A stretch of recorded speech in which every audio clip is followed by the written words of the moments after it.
tere! Oled sa kunagi päriselt mõelnud, mis juhtuks sel hetkel, kui sa veebiaadressi sisse tipid ja Enterit vajutad?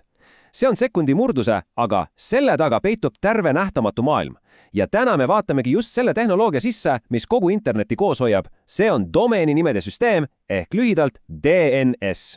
See on ju tegevus, mida me teeme iga päev, ilmselt kümneid, kui mitte sadu kordi. Aga me peaaegu kunagi ei peatu, et küsida, mis tegelikult kapoti all toimub. Kuidas sinu arvuti miljardite veebilehte hulgast just selle üge ja õige üles leiab? Kogu asja võti peitub tegelikult ühes väga lihtsas erinevuses. Meie, inimesed, mäletame nimesid nagu google.com, aga arvutid, nemad räägivad numbrite keeles. Igal seadmel internetis on oma unikaalne IP-aadress. See on nagu selle täpne postiindeks digitaalses maailmas. Ja just see, et tõlketüü, inimkeelse nime muutmine masiniloetavaks numbriks, ongi DNS-i kõige tähtsam ülesanne. Aga uskuge mind, see süsteem ei ole alati nii nutikas ja automaatne olnud. Kujutage ette, interneti kiviaega. Siis oli olemas üks ainus tekstifail, hosts.txt, mis oli põhimõtteliselt kogu interneti telefoniraamat. Ja seda uuendati käsitsi.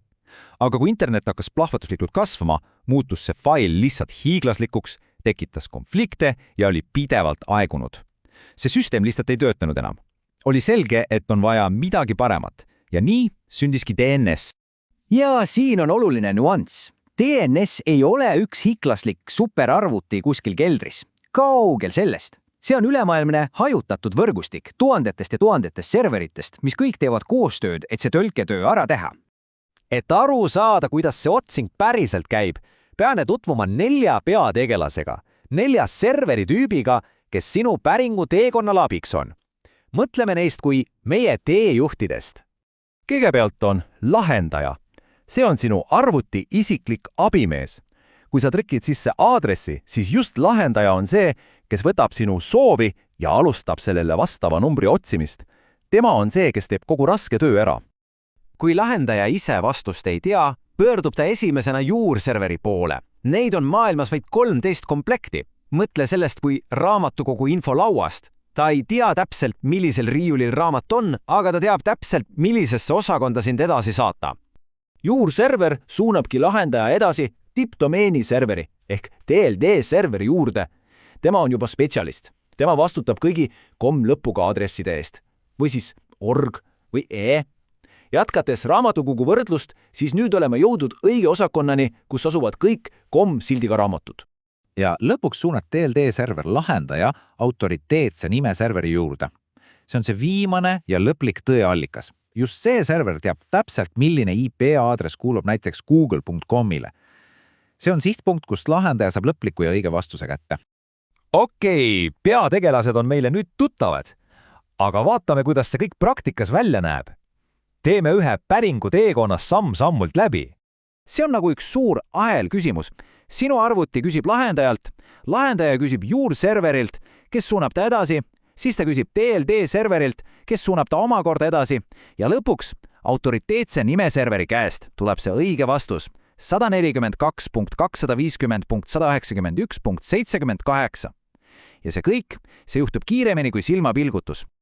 Kuulge, kogu see jant iga kord uuesti läbi teha, kui sa sama lehte külastad, see oleks ju kohutavalt aeglane ja ebaefektiivne. Sellepärast on DNS-il üks väga nutikas otse-teevaruks. Seda nimetatakse vahel mällu salvestamiseks ehk caching. Lihtsamalt öeldes on see DNS-i lühimällu. Sinu lahendaja jätab leidnud vastused jäetud ajaks meelde. Ja kui sa sama lehte uuesti külastada tahad, siis ta juba teab vastust.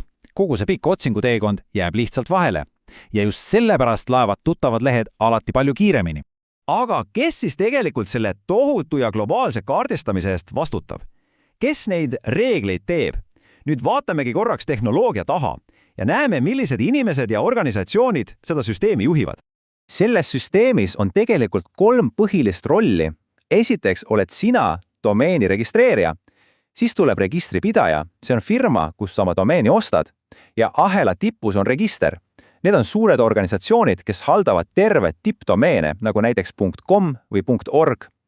Kõik need osapooled töötavad koos, et süsteem toimiks sujuvalt. Kogu selle asja ilu ja geniaalsus peitubki tegelikult hajutamises ja usalduses.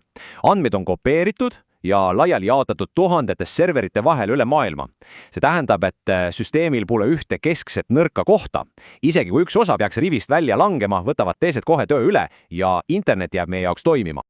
Aga see usaldusele ehitatud süsteem tekitab ühe väga olulise ja natukene ka kõheda küsimuse. Mis saab siis, kui keegi seda usaldust kuritarvitab? Mis juhtub, kui keegi suudab süsteemi ära petta ja suunata sinu arvuti märkamatult mõnele pahatahtlikule veebilehele? See on küsimus, millega küberturvalisuse eksperdid iga päev pead murravad.